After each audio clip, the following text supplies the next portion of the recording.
अहो ऐकलात का, सरकारचा मोबाईलवर मेसेज आलाय आणि गावच्या चावडीवर यादी पण लागलीये. आपल्या पुण्यश्लोक अहिल्यादेवी होळकर शेतकरी कर्जमुक्ती योजना 2026 मध्ये आपलं नाव आलंय. खरंच ग बाई. मग आता अजिबात वेळ घालवायचा नाही, लगेच जाऊन ही प्रक्रिया पूर्ण करून घेऊया. मेसेज आला किंवा यादीत नाव आलं तर समजायचं बळीराजाचा आनंद द्विगुणित झालाय. पण आता पुढे काय करायचं, चला पाहूया आधार प्रमाणीकरणाची सोपी प्रक्रिया.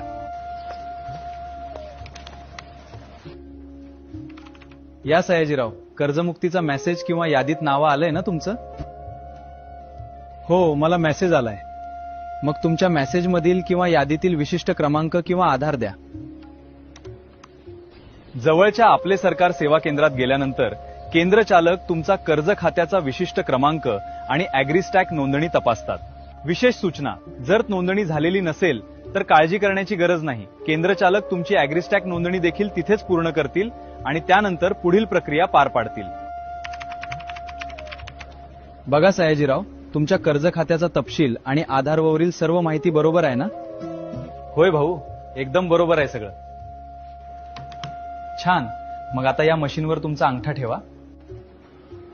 हे घ्या, तुमचं प्रमाणीकरण यशस्वीरित्या पूर्ण झालं. माहिती अचूक असल्यास